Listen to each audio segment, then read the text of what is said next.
Okay, hi everybody. Thank you for joining me on another episode of Get Into It with Gila. I'm Gila Glassberg, and today I have Rivka Breuer. Hi, Rivka. Hi, Gila. How How are you you? doing? Good. I'm doing good. Thanks so much for coming on. I really wanted to have you because you are an expert in diabetes. Bum, An bum, bum. expert. So tell the listeners who you are. What do you do? Where do you live? Sure. So my name is Rivka Breuer, and I've been a dietitian for 20 years now. And I'm also a certified diabetic educator, which means I have a special certification specifically for to help people with management of diabetes, type 1 diabetes and type 2 diabetes. Although I have to say the majority of the clients that I see have type 2 diabetes, just because it's kind of like my bread and butter. Um, I feel like with type 2 diabetes and pre-diabetes, which is that step that you try to get people to adapt lifestyle changes before it might develop into diabetes, I feel like it's a lot more proactive. Type 1 diabetes is an autoimmune disorder, and basically the pancreas has no insulin, has no ability to make insulin. So obviously the management is definitely much more controlled. It's not a one size fits all, but you got to figure out what you're going to do in terms of managing the insulin, the meals, all that. It's much more specific. Whereas type 2 diabetes and pre-diabetes, there's still some activity left in the pancreas. It's more of an insulin resistance that makes you pump out more insulin. And if you can kind of stop it at that point where you still have cells left in your pancreas to make insulin, you're way ahead of the game, and you can prolong, a person may not ever have to go on insulin. You may be able to get them to go on minimal medication. It's all about lifestyle changes. And that's why I really enjoy counseling people more with type 2 and pre-diabetes. Got it. So cool. So where do you live? So I live in the Five Towns, New York. I'm sure a few people have heard of it. I live in Hewlett, which is one of the lesser known towns, but cute little town. I'm actually originally from Chicago, hence my accent. I could hear it. Yeah, I hear it in your accent. Yeah. I went to the University of Illinois at Chicago, not University of Chicago, not the Ivy League school. And I actually went, there was a special coordinated program. So I didn't have to do a separate dietetic internship. It was combined with my last 2 years of college in nutrition. Yeah, that's really cool. I remember you telling me that when we met, and I was like, oh gosh, I wish, because the internship is like grueling. So I've heard, even just to get in. Yeah, Crazy. that was fun. Those were good times. And you have a private practice in Gila? Yes, I have a private practice. Actually, I'm all virtual right now, and I'm probably, hopefully, after the end of the pandemic, we get out of the pandemic, I'm going to be going to a new office in Cedarhurst, which is also in the Five Towns. But I do think that one good thing that has come out of this quarantine has been the fact that I've really kind of allowed myself to sit into virtual sessions more. I didn't used to do virtual sessions. I was a little bit afraid. How am I going to connect to the person? How are they going to work? And I'm realizing that virtual sessions can be just as effective when it comes to nutrition counseling. Yeah, I actually love, yes, one of the good things about Corona is that my practice also moved to virtual, and I am loving every second of it. It's great. I mean, I've asked this to clients. I'm like, wow, I feel like on some level, they're a little more vulnerable because they're in their own, house or whatever, wherever they are, they're in their own space. So like, they're like, their guards a little more down. I feel like I'm connecting to them a little more on some level. Yeah, they're in that's a great point. They're in their own comfort zone, so they feel that like they can open up to you a little bit more. They don't have that, oh, I'm going to the clinician's office. Although I try not to make people nervous about that. But yeah, so I'm doing that, but I love private practice. I also work in a nursing home on this side, and I work in a doctor's office a couple hours every other week, which kind of keeps my skills up, my clinical skills up, because I see a lot of people who have diabetes. Okay, so let's talk about how you got here. So you've been an RD or a dietitian for 20 years. Right, an RD. So That's right. an RD, right? Yes, yes. Yeah. Okay, so what made you interested in becoming an RD? I was always interested. I've always loved food. I mean, you grow up as an Orthodox Jewish woman, and you know, food is a big part of our lives. All the holidays, celebrations. I've always loved food. You know, I was definitely that heavy, slightly heavy kid, teenager who learned how to lose weight. Maybe not in the most healthy way. I think it was like the Snackwell's bagel diet when I was a junior in high school. We ate no fat, just carbs. Right. It was fun. I also went to Israel for a gap year afterwards and gained 30 pounds because, hey, it's Israel. There's all these barekas. It's just fun. And then took it off. But I was— Hold on, let me interrupt you. Was there like a diet culture in your home? Like, was there, or were your parents big into like wanted you to lose weight, or didn't want you to gain weight in seminary? Was there any emphasis on that? Actually, really not. I mean, maybe my father didn't want my mother to make desserts because he felt like maybe he was battling his weight. But the truth is, I didn't feel that pressure. It was more an internal pressure and pressure in school and stuff. I don't think so. My parents never treated me differently when I was heavier, when I was lighter. It was more my own kind of inner battle, I guess. Got it. Okay, so seminary, you gained 30 pounds, then you came back and you went on a diet. Yes, I went on a diet, but I also started exercising. But again, it was more of an on and off thing. And I remember I wasn't sure if I wanted to do nutrition, and I had a wonderful intro to nutrition course in college, and it just kind of turned me on to it. I was like, wow, this is great. I've always loved biology, sciences, and physiology. That was amazing. Like, oh wow, so what you put in your body actually makes a difference. You know, it's not just, you know, science in a lab. You are your— I always tell people, especially people with diabetes, you are your own science experiment, and that's why the care has to be individualized to the person. It's not a matter of people ask me, oh, just give me a diet, how many carbs, how many starches.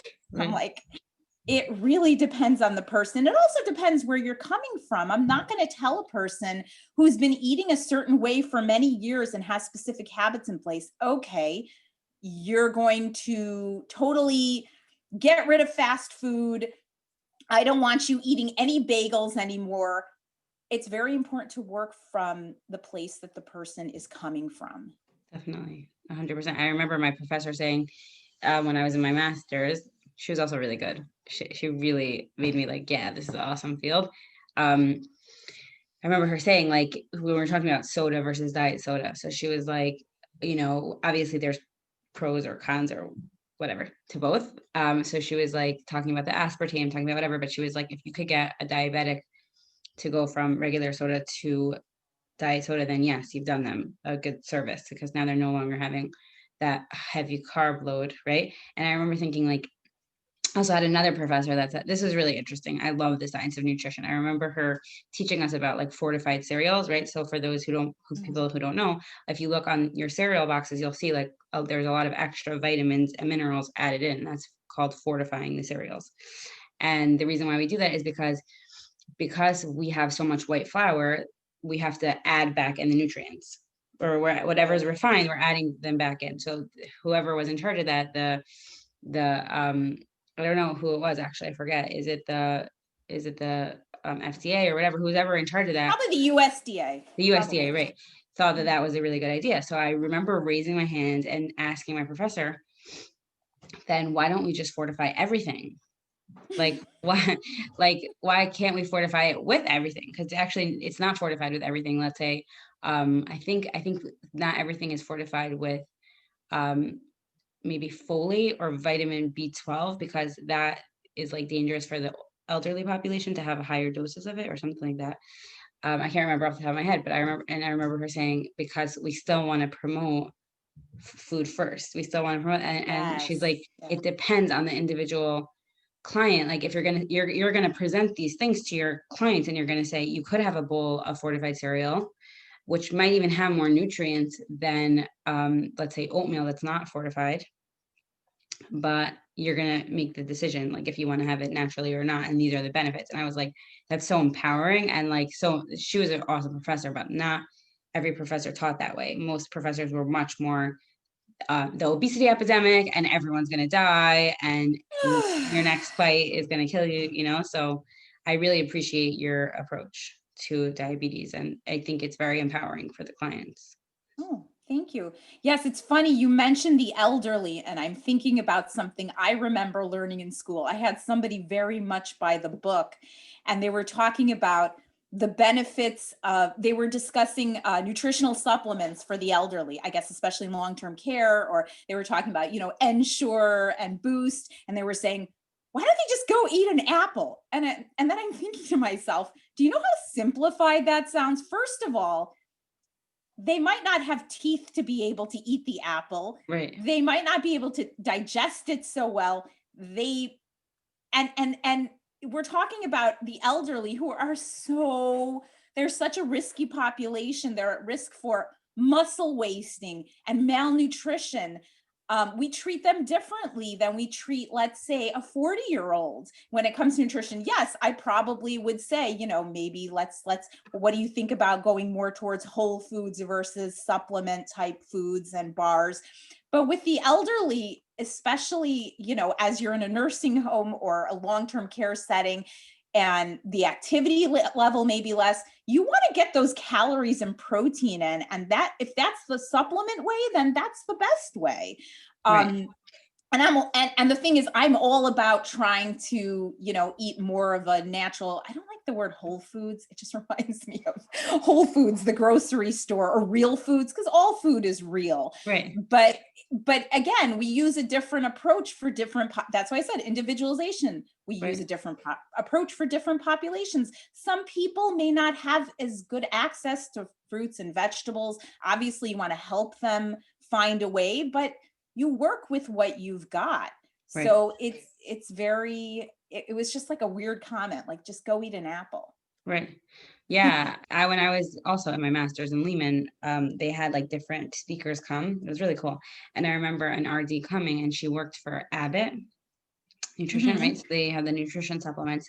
And she was saying that, you know, Ensure and all these things, Boost, whatever, they get like such a bad rep because they're processed, they're so processed. Or she was like, think about babies. Like if we didn't have Right. formula, like the babies wouldn't have food. Like there is so much demonizing of food. And I was just having this conversation with a friend who was like, oh, the GMOs are so horrible for you. I'm like, we wouldn't have our food like conglomerates like without the GMOs. Like everybody is so into like food bashing. Like they don't even know what they're talking about. You have to see the Jimmy Fallon's interviewing people on the street, asking them, did you see it? Do you eat gluten? No, but I love Jimmy Fallon. He's asking, I know it's not Jimmy Fallon.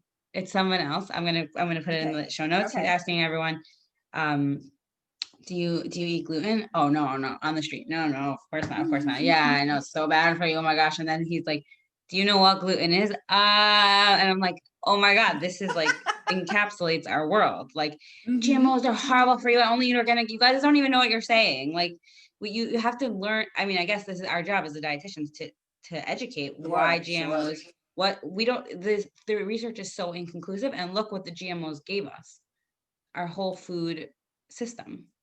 Yeah. Access to fresh food, fresh and safe food. People don't understand.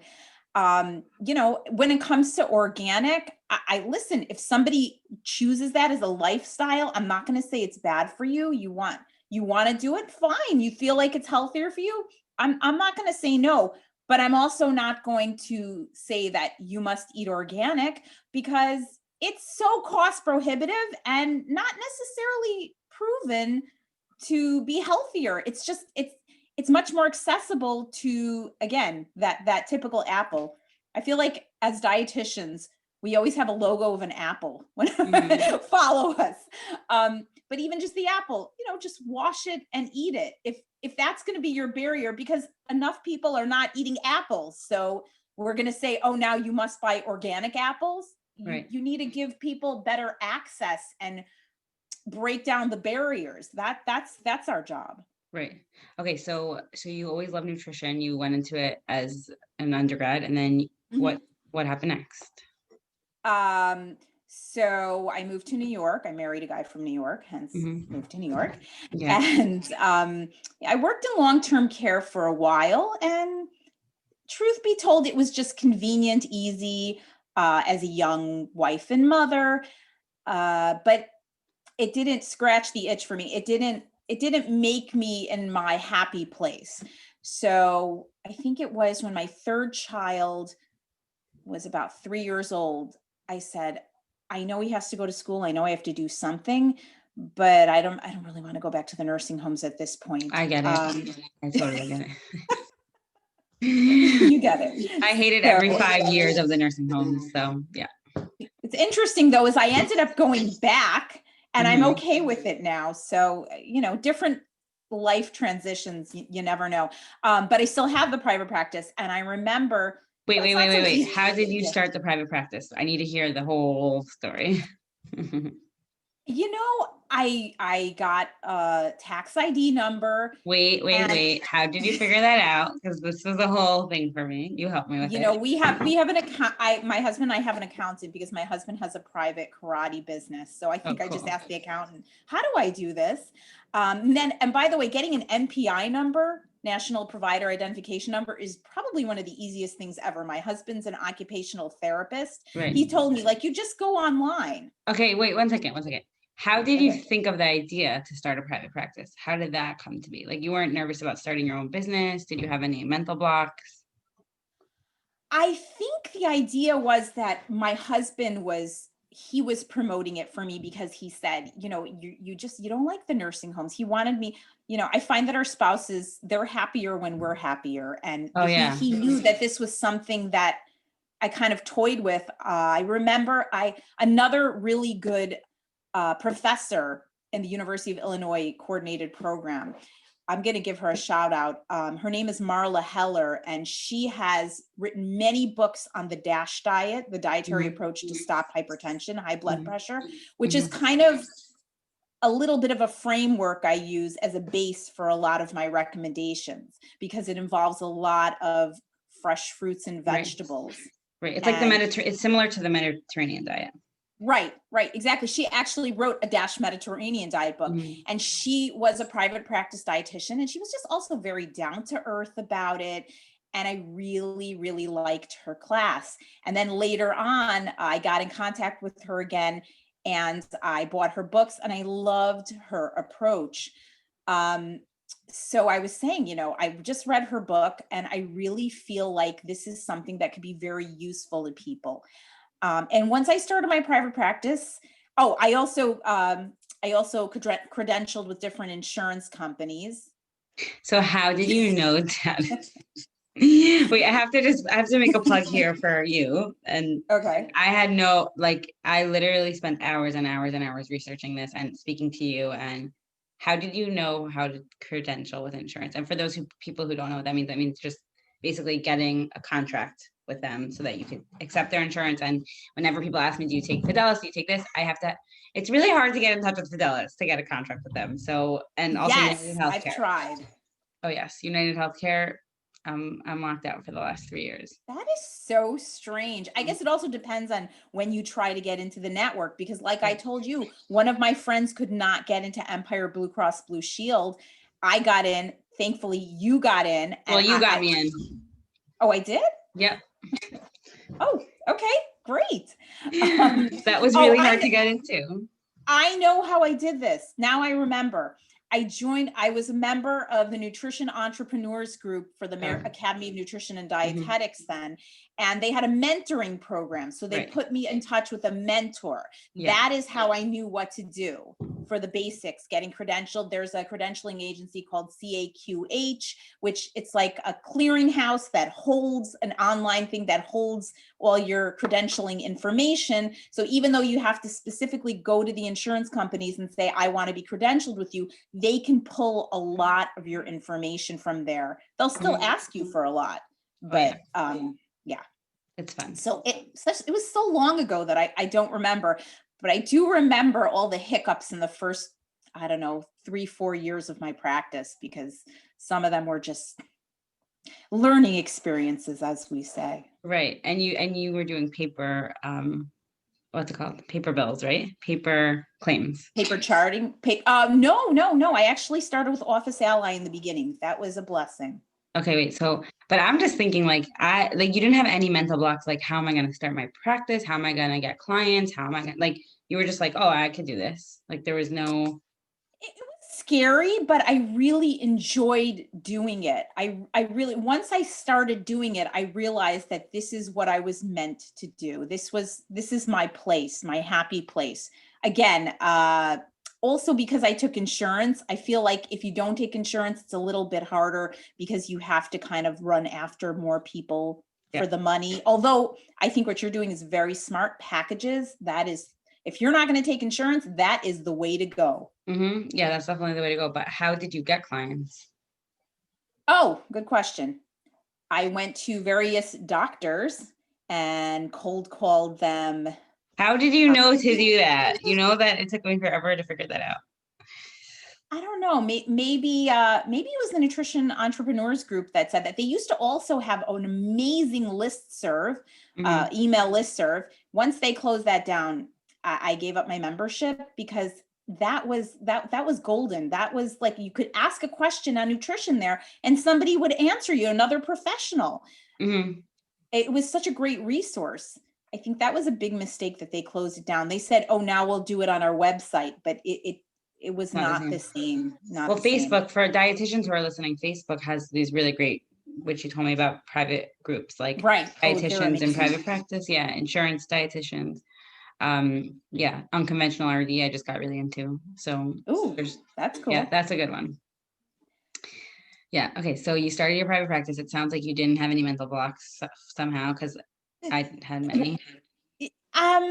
No, but definitely I'm not an entrepreneur. So I will be honest with you. That's kind of why I went back to the nursing homes, because I didn't want it to be my main source of income.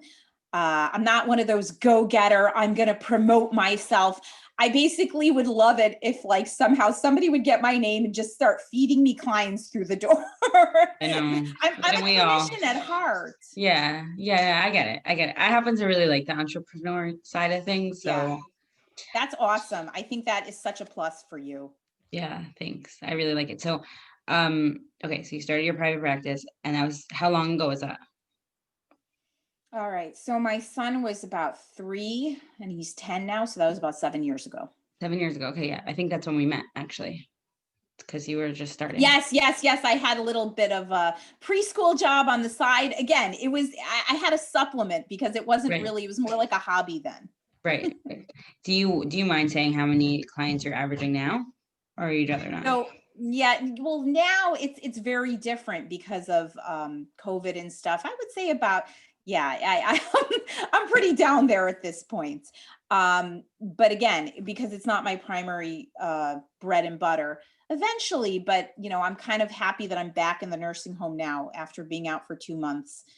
You're going to get, your practice is going to take off because you have such an important niche, really, really, truly. So why diabetes? When did that happen that you decided to get an extra certification? Because I know that's actually like a grueling certification. Oh yes, the test. It's funny because I actually, during my diabetes internship rotation in college, I really didn't like it so much. And I think the reason again is because it was mostly type 1s. And I think type 1s, they are rock stars. I am not saying anything against them. They are warriors. They are incredible. But it just didn't speak to me. A lot of it was calculations, insulin, carbs. I'm not so much of a mathematical person. I like more intuitive. I like kind of feeling my way through things. Right. And I think the type 2, there was no such thing as pre-diabetes then either. This was 20 years ago.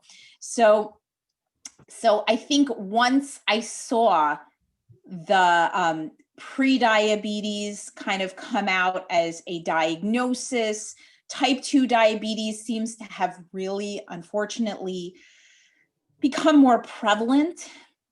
And I just was always kind of interested, and I knew I had a friend who had that certification. I said, I would really like to get that certification. And I feel sometimes like God looks at me and says, you're not going to do it by yourself. So I'm going to give you a little bit of help. And suddenly, after being at a wonderful nursing home job that I really loved, I loved the people there. It was a great job. Everything was perfect. I would have never left there. I probably would still be there now. I'm at a different job, which it's probably better for me when I think about it. All the dietitians were suddenly let go. One day they decided to come in and bring a consulting dietitian firm, and they let everybody go. By the way, I just want to say something about the nursing homes, that this happens all the time. And remember why I started my private practice? I actually didn't say this. I was let go from my nursing home, and I was 8 months pregnant with my last child, the one who's 10 years old, because they got rid of my job. They eliminated my position. Can you imagine somebody who's 8 months pregnant? But again, no, God I can't. said, I'm so sorry. I understand. No. I look forward now. It's President's Day. Every year, President's Day, I'm like, thank you, because I would have not left that job. And it was a full-time job. It was the only time I had a full-time nursing home job, and it was killing me. It was killing me from the inside out. Let's really emphasize this, because I have a lot of, I counsel some people who are new dietitians a little bit. I've done it a little bit, and they are so scared. There's so much imposter syndrome. There's so much, we didn't get any business training, and we didn't get any credentialing, insurance, whatever. We didn't get any tools to start a practice. And so we're like, all right, we'll just work at the nursing home, which I did. And I hated every single minute of it. It sucked the life out of me. And yeah, like when you're saying like that, Hashem, God had a different plan. It's like, yeah, like if you hate your job so much that it's making you miserable, please leave it. And then people will challenge me and be like, what am I going to do? I'm like, you could do anything. You could. Sure. You can teach yourself. And there are people out there like Gila and myself. You can find people on Facebook. You can find these groups. You can, I suggest you can join the Academy of Nutrition Dietetics. Yeah, I did that. You told me to do that. I did that. Yeah. And you don't have to stay there forever if you feel like the benefits are not worth the price. But that was incredible what I got out of there. It was just amazing. I will tell you now, again, I know we're talking about the nursing homes. I personally find the nursing home I work at now, I work part-time.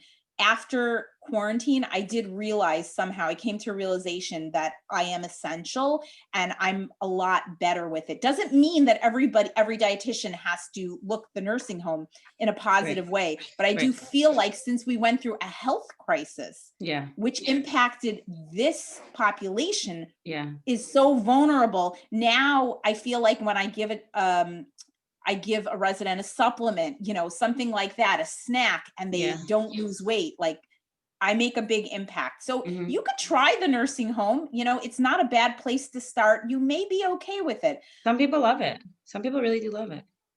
I think I've come to a place of, I find myself okay there, but if I didn't have a private practice, I would feel a little bit unfulfilled. Yeah. So I know for me, like, just that there's very little contact with the residents, and the residents aren't asking to speak with you. It's more like protocol. Right. And the technical part of it and the paperwork, it's just not my skill set. I like to be one-on-one with people who want to, change. So that's just, I don't know. It's important to know your skill sets and know your strengths and know like your ideal client. It's really important for your business and for your life, really.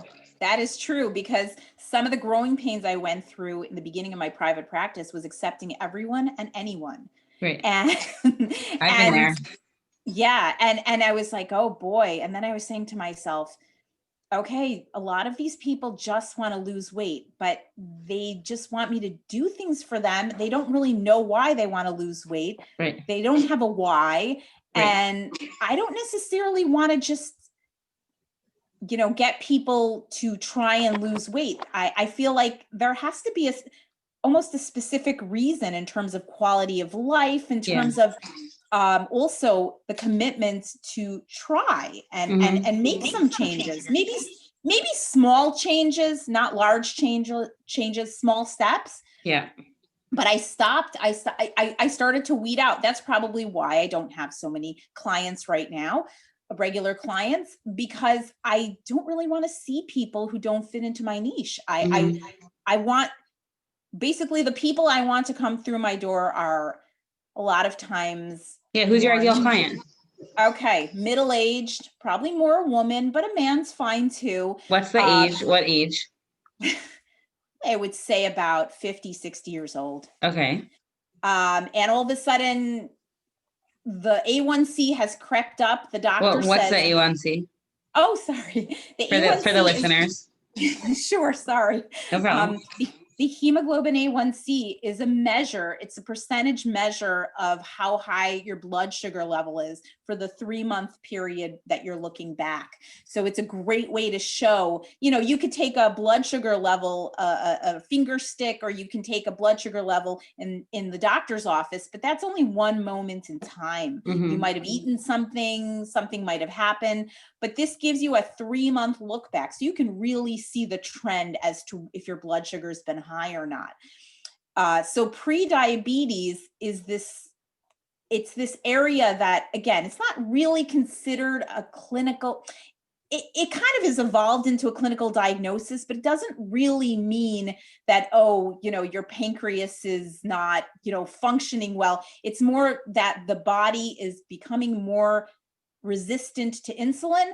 So your pancreas has to start pumping out more to get the same physiological effect of lowering your blood sugar after you eat a meal. So It's kind of like you're dumping more than you need to be. And over time, if this continues, I think like for 70% of the population, I learned that if you do not intervene and make lifestyle changes, medicine, anything, you do nothing, 70% of people with prediabetes will go on to develop diabetes. So do you want to just explain really simply what diabetes is? Diabetes is when the pancreas cannot keep up. The pancreas secretes insulin after you eat a meal in order so that your blood sugar doesn't go up. It takes the glucose, the sugar and allows the cells to use it for energy.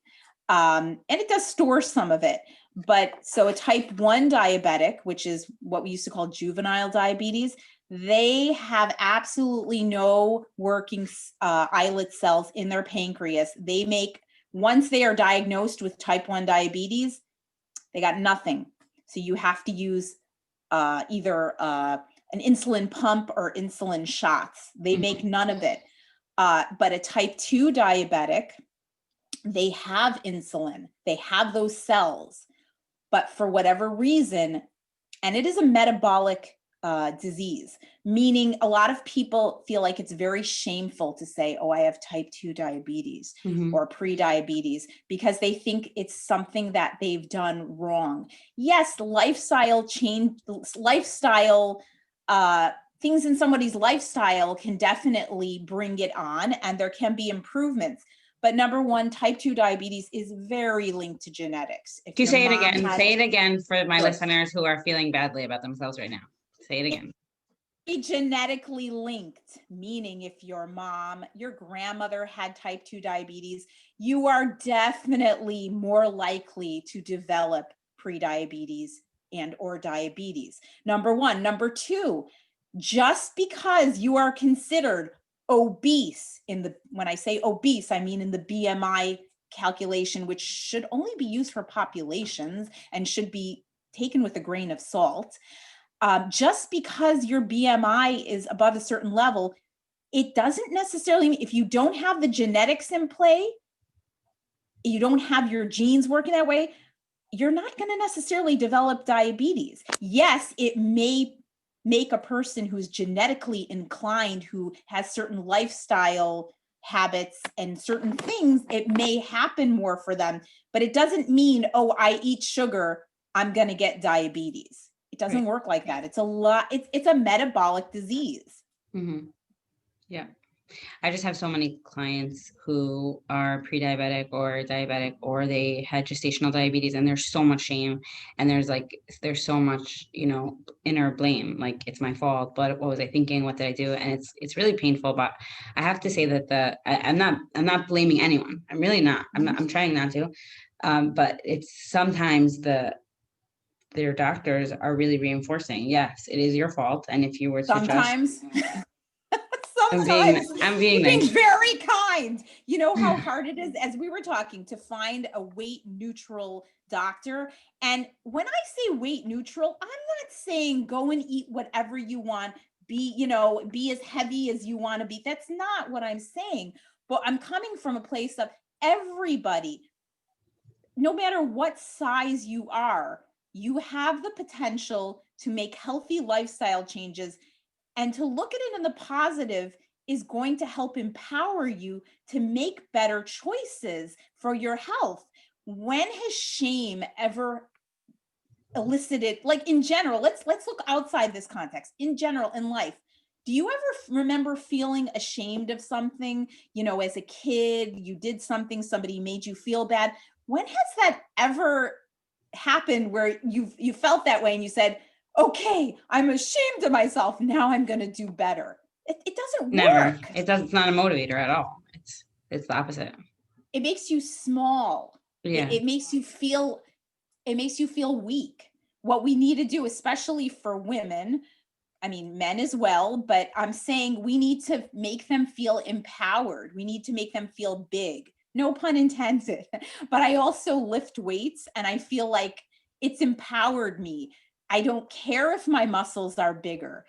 It's made me healthier, both physically and emotionally. Right. We need to build people up. It sounds like such a cliche, but you know what I'm saying. I get what you're saying. So you have clients that will come to you with prediabetes or diabetes, and talk to me about like the transformation. Like, do you see their numbers changing and not their weight? Like, how does that work? And how do we educate the public about this? Because it's really, the weight is a real thing, like that people are Yeah. confused about. Well, what I tell people who come to me with high blood sugar, either pre-diabetes or diabetes, what I say is, first of all, look at the whole picture. Look at the life picture. You have the ability to put the brakes on what's going on physiologically. Like you're in the driver's seat. You have all the power to do this. What you first want to focus on is your health, meaning if you can get that blood sugar level down under 7 point. Okay, so we have various markers, like pre-diabetes starts at a level of 5.7. Okay, diabetes starts, I believe, at a 6.5, something like that. If you can get under that 7% for diabetics, you could save yourself the probability of developing so many of those scary complications. Mhm. Like losing eyesight, vascular, like heart problems, kidney problems. Could I, could So I, could I like, could I just try to explain diabetes the way that I remember it, the way that I teach sure, my clients? sure, Okay, sure. and you'll tell me if I'm saying anything wrong, but they say like the lock and key, right? So, Mhm. if you eat sugar, any type of sugar, or in any form, it converts to glucose, right? And then the glucose goes into your bloodstream, right? And then the pancreas secretes insulin, and the insulin takes the glucose from the blood and puts it into the cells that need glucose. All cells need glucose, right? So if Right. we don't have enough insulin, then we have extra circulating glucose, and that's what causes the nerve damage, right? Like, so we have retinopathy, so eye problems, neuropathy in your hands, like tingling, right? And then that's where the kidneys start losing functionality. That's why we have CKD, chronic kidney disease. Because I actually did a case study on this when I was in my internship. Oh, But cool. it was really interesting. But yeah, I think that's where people get confused, though. They think like, I can't eat sugar, or I can't eat, right? And that's really Right. confusing. It's very confusing. That little bit of sugar isn't going to go into your microvat, like your little nerve, your little blood vessels in your eyes, and that's it. You don't have it. It takes years of damage. So But it's not the just that. truth They is, think it's not that you can't eat sugar. right. No, it's not. It's all about balance. It's all about your, if you have something, I always say to people, you have something like an apple, or even obviously somebody without diabetes, it's going to be viewed very differently. I'm not going to say, oh, well, you should watch how many apples you eat. Right. But for a person with diabetes, metabolically, they may not be able to process the natural, amazing sugar in a fruit as much, so they shouldn't be able to eat. They shouldn't eat so much at one time, at one given snack. Because The body is not going to be able to keep up with that sugar. It's not going to be able to keep up with the amount of insulin that needs to be pumped out to allow the cells to bring it in. Right. So this is where the education part is really important, because people think I'm diabetic, I have to cut my carbs. It's really carb controlled. And they changed it at least in the nursing home I was working at. It was no longer no concentrated sweets to carb controlled. But I really want the listeners to hear that if you have diabetes, it doesn't mean you cannot have sugar. And it means that you need to understand the sugar load that's going on in your pancreas. And we also, I love to teach like adding nutrition. So if you're going to have a sugar, make sure to have it with something else, a protein, a fiber, a fat, right. all combined is best. And that's going to help the sugar from just going straight into your bloodstream. But I think there is so much shame, like, oh, now, or just guilt, or just deprivation. Now I can't eat sugar. And it's just not true. It's just not true. It's definitely not true. There, like you were saying, it's also about consistent. A lot of diets are consistent carbohydrates, meaning I'm not going to have so much sugar at one given meal or snack. I'm going to portion it out. I'm not going to have like a giant plate of mashed potatoes. I'll have some mashed potatoes with the rest of my meal. Right. Also, I interviewed somebody else on the podcast. Her name is Rivka Alfi, and she is just a believer in intuitive eating. And she had gestational diabetes with, I think, all of her kids. And I think she was just pregnant with her fourth. And she was saying that, like, she was incorporating gentle nutrition into her lifestyle. And she was saying that, like, even when she would go for a 10-minute walk, that would help her blood sugar. Even when she would, I forget what food she said would totally raise her sugar levels. I was like, yeah, like, people have to know this, that everybody and every body is different and will react to sugar and carbohydrates, sugar, whatever, even simple or processed or not, right. It all converts to glucose, right? And everybody is going to react to it differently. And some people, the protein is really going to help, and some people, the exercise is really going to help. But if you're not sweating, it doesn't mean it's not helping. So even 10 minutes, so people just they really need this education.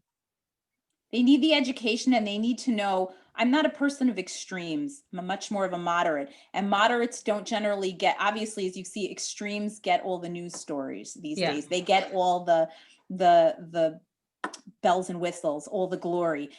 It's not about extremes. It's about taking, certain moments in your life and, making some decisions and weighing out the pros and cons. Doesn't mean that sugar is, a candy bar. It doesn't mean that it's bad. It doesn't mean you're bad if you eat it. But if you have a certain metabolic condition like diabetes, is this going to help me? Is this going to get to where can I have a little bit?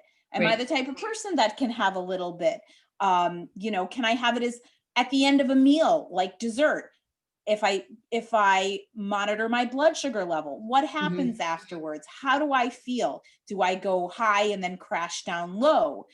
Because low blood sugar can also be an issue with people with diabetes. Right. People don't realize that it can be dangerous, more with type 1 diabetics, but type 2 as well.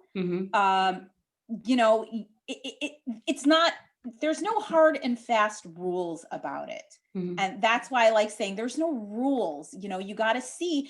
And even like your friend, you were saying, she probably monitored, because when you have gestational diabetes, you have to monitor your sugar a lot, because there's the big stakes. The stakes are high in terms of you want to have a healthy baby. And the thing is, I find that women with gestational diabetes are extremely motivated because, it's not just their lives. It's the lives of their unborn children. They're extremely motivated. They're willing to do what they need to do, But also I've seen people with gestational diabetes who they're like, oh my gosh, I can't. Oh my gosh, my blood sugar went up a little bit. And I'm like, you need to be calm, because guess what? Again, we have markers. If your A1C, remember the level of blood sugar, the level of your blood sugar within 3 months, if your A1C is within a certain range and your blood sugar is within a certain range, yes, there's perfect,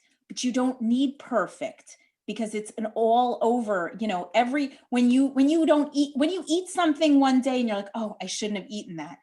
It's all about the day, the week. It's okay to make a choice that may not be as optimal for your health, but go move on. Don't starve yourself for the rest of the day and just eat lettuce, eat a nice dinner. Yeah, I mean, it won't help you anyways, because when you restrict, then you tend to binge and feel deprived and feel horrible about yourself and feel moody and all the wonderful things that come with deprivation. Sure. And it's not going to help get you in the right direction if you say, okay, but I like that 10-minute walk thing, because it's not just the food. Right. It's just a 10-minute walk after meals can help the blood sugar, especially with somebody with diabetes, really go back into a good range. And it's not like you have to go on your elliptical for 30 minutes. Right. I love walking. Yeah, I think that people really need to know this, because even with just like general nutrition and when I teach intuitive eating, I tell them, can you walk for 5 minutes? No, they're so stuck in diet culture that they're like, 5 minutes, I won't sweat, I won't burn calories. I'm like, exactly. And then you won't do it at all. 5 minutes is better than 0 minutes. Okay. So it's the same thing here. Like when we're teaching people about their health and it's just really sad, because it's really the diet culture that inevitably holds people back, because they're like, well, I'm not sweating anyways, I'm not losing calories, so what's the point? And what we're seeing, and I see it all the time, is that, first of all, 5 minutes of walking it's really taking the time for yourself. It's the exercise. It's mentally good for you, being outside, whatever it is. And people are very, diet culture is very black and white. And that's why when you are counseling someone, with diabetes or not, there's so many variables to keep in mind that you cannot, that's just a diet doesn't work for so many reasons, but that's just one of them. It's not a one size fits all. You have to keep in mind every single part of that person's life. Definitely not. And that's why I can't just print out a diet. You want a diet? You go print out a diet from the internet. There's plenty of them. And it's not about that. It's about, what are you going to be able to do to make a positive impact in your food and movement habits? Also sleep. Sleep is a huge component of your health. And probably stress. Like you probably that affects your sugar level also. It's interesting that you mentioned that, because at my doctor's office job, I've had a few people come in. Yeah, I've gained weight since quarantine. My A1C level went up, and I said, welcome to the crowd. This is happening. This is happening. But guess what? It's okay. Like this is a pandemic. It's not like blame is not going to work. What scares me the most is when I see public health officials talking about obesity. It is such a risk factor for when somebody develops COVID to have serious symptoms, and I think they're kind of looking at it the wrong way. Because if we can incorporate lifestyle changes, that's why, don't get me started, the whole gyms closing and being shuttered, I think has probably been one of the worst moves in New York State. I don't really understand. The data is not there to support that gyms, when people wear masks and social distance, that there's COVID. It's just, being transferred. And that just aggravates me, because going to a gym, if a person goes to a gym, mentally and physically, you can really help support your immune system if, God forbid, you do get sick. But also, people have been home. So you're going to tell people, you need to lose weight. You need, or if you get COVID, it's terrible for you. Again, when did shame become this tool for change? Has it helped these people? Never. never. We should be telling people, listen, you can be active, you can go out, you can walk, if your gym is open, go join. I'm sure they want you to join like crazy. Yeah, my poor gym, Club Central, is like really, if anyone hears this, join Club Central because it's so many people. They're suffering, Yeah. and it's very safe there. Mhm. But again, I feel like we should be giving them the tools to empower. Okay, you're nervous about this, instead of fear tactics, say, okay, what can we do? What can you do? What do you think? When I ask people about their eating habits daily and movement habits, what do you think? Which meal do you want to start with, or snack? What do Mhm. you think would be the easiest one for you to try and affect change with, to Right. change a habit? Right. That's amazing. I love that. And I do that. Like if you see on my Instagram ever, like I talk a lot about like baby steps. So like, Oh, yes. yeah, Yeah. picking the hunger fullness scale, picking the 5-minute walk, picking Yes. Yes. and psychologically, like we do know that like trauma affects your weight, either gaining weight or losing weight. And there's all different ways that your body holds on to trauma. So like, back pain, headaches, weight gain, weight loss. So like enough of all this, it's 100% my fault that I am a certain weight, enough of it. Like, it's just crazy. Like, there's just so much, like, I don't know why people subscribe to it, because it's so shaming and not motivating, and it doesn't help. And look at 90% of diets don't work anyways. So like, I don't know why this has even become, whenever people talk about it, I'm like, how is this still a thing? Like, how is this diet culture still a thing? It's just crazy. Because it sells. It Even if sells, it right? doesn't work, it just sells. Yeah. It's glamorous. It's It's exciting. glamorous. It's selling the alluring, like if you lose weight, you'll have this and that. Yeah. It's selling something to people that they desperately want and Right. think that they can obtain. I will say one thing. Yes, the pandemic and everything, that is been, obviously a huge trauma for people. But the thing about empowering is that, like, we can tell these people, okay, you can move on. Yes, as long as you do own your behavior, you can look at yourself in a positive way. You don't have to say, oh, it's everybody else's fault, it's Right. the pandemic's fault. Right. But when we take away the shame, it actually makes it easier for people to own, their own responsibility and how they can change things. They can say, okay, I've been doing this, I want to make a change. And I'll say, okay, well, let's talk about what's been going on and let's see where we can start first. Because change is so hard. Habits, oh Mhm. my goodness. Can you Habits. share, like, like we're gonna end soon. Can you share like a success story if you're comfortable, or you think like a client would be okay with that, like a non-weight victory of a client?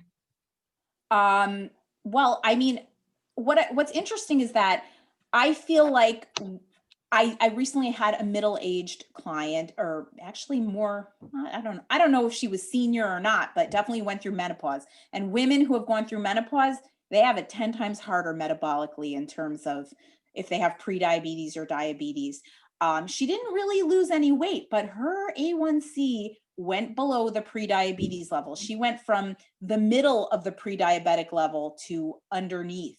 And Amazing. you I've know, seen that I too. told her, I said, listen, I know you want to lose weight. I get it. I get it. But understand that, you just saved yourself the risk of getting diabetes. As long as you continue with these lifestyle changes, hopefully you're gonna lead a happy, healthy life. If you want to work on it with baby steps, if you want to try various things here and there, you kind of have to weigh the pros and cons. People ask me, is there a specific weight I should be at? Even when we're talking about affecting health changes for things such as diabetes.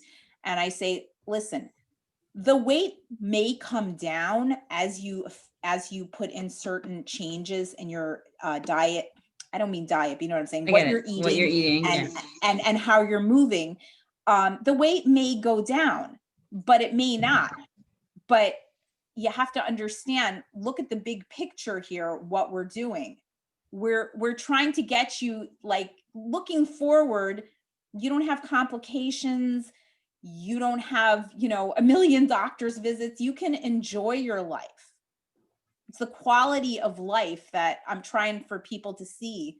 Right. It's not about the, obviously, again, a person can try various things here and there. Yes, yes, no, no. But we're talking about quality of life here, because unfortunately, when a person has certain, like I said, when a person has certain genetics, the deck is stacked against them. You do have to kind of put in some lifestyle changes. So yeah, her A1C went way below the pre-diabetic level. That's awesome. I think I want to end, because if this goes longer than an hour, I can't put it on Instagram. So I got it. so you're gonna have to come back, because I want to talk a little bit about medications. Sure. And maybe I'll just record it in the beginning of the podcast. But let everybody know where we can find you. Sure. So I am social media not so savvy, but I am on Facebook. Again, maybe I should be a little bit more active with that. I have a business page, which is my name. So it's Rivka Breuer, RDN, CDN, CDE, which is a certified diabetic educator. So you can look me up there. RDN, CDN nutrition. I did open an Instagram page. It's Rivka B CDE. Basically posted once there, but again, maybe Gila, you can give me some of your mojo, some of your entrepreneurial energy, and I can. Well, I've been trying, so here you are. That's right. That's right. Yeah. And People are going to find you now, because people need it, diabetes education. So, and you take insurance. You're a gold mine. I take insurance, but it doesn't mean just because I take insurance that your specific plan I will take. So it's always best to contact me directly. I can help you find out whether, your specific plan has benefits for me. My email address is rivkabreuerrdn@gmail.com. Maybe you can link that. Yeah, I will. I'll put it in the show notes. In the show notes. And yeah, I like I said, I would love to get more people in. Again, it's interesting. They just changed it. It used to be diabetics. Now it's person with diabetes. Right. And the reason is, and the reason is because the thing is, it doesn't define you. Right. Oh, sorry about that. No problem. Okay, Rivka, I'm just going to stop the recording, and thank you so much for joining us. And I'm going to link everything in the show notes.